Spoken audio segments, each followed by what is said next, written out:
Hello दोस्तों। हाल ही की परिस्थिति को देखते हुए अब मास्क पहनना काफ़ी ज़्यादा ज़रूरी हो गया है। अब तो मास्क पहनना काफ़ी कॉमन भी हो गया है। अब दुनिया में एक ऐसी कंट्री है जहां मास्क पहनना अब कॉमन नहीं है, ज़रूरी नहीं रहा, तो वो कंट्री है इज़राइल।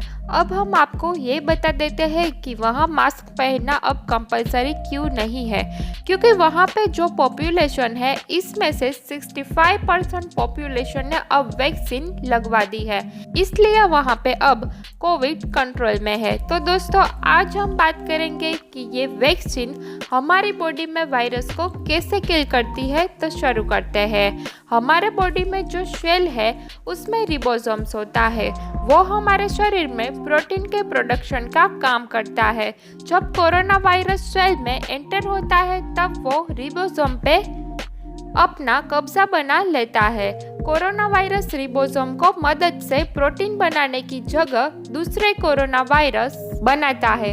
इस तरह से हमारी बॉडी में कोरोना वायरस ज़्यादा से ज़्यादा फैलता है। अब हम बताते हैं कि कोरोना वायरस कैसा होता है। तो कोरोना वायरस 2 पार्ट से बना है।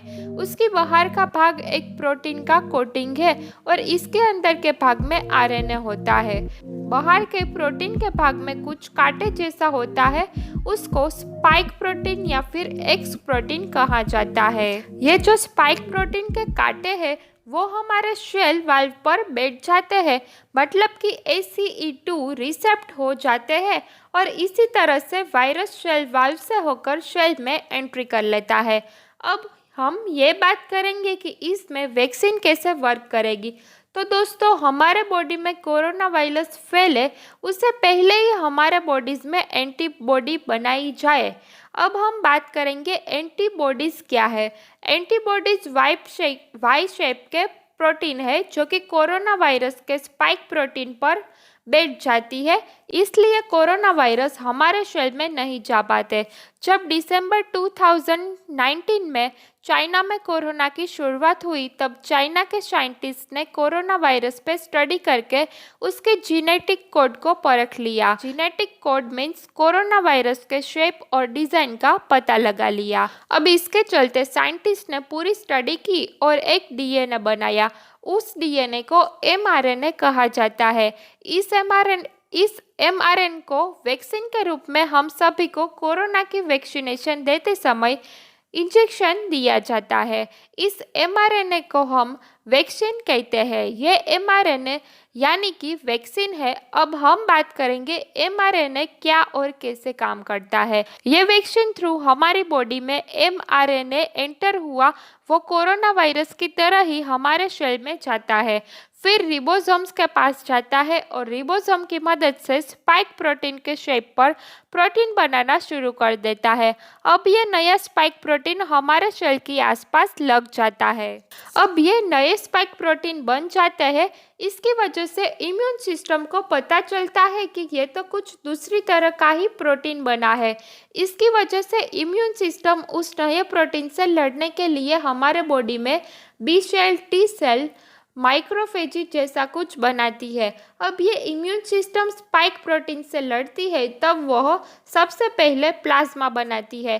प्लाज्मा हमारे बॉडीज में एंटीबॉडी बनाते हैं। Antibody means Y shape protein जो कोरोना वायरस पे बैठ जाते हैं और उससे हमारे सेल में एंटर नहीं होने देते।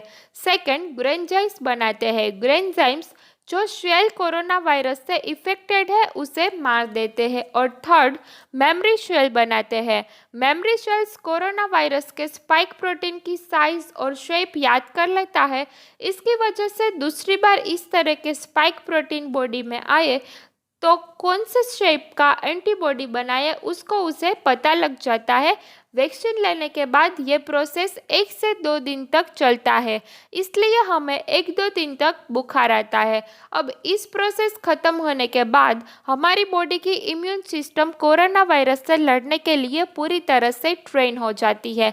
इसलिए वैक्सीन लगाने के बाद भी कोरोना तो हो सकता है पर इम्यूनिटी सिस्टम को उसे फाइट करना आता है, इसलिए कोरोना होने के बाद भी आप जल्दी ठीक हो जाते हो।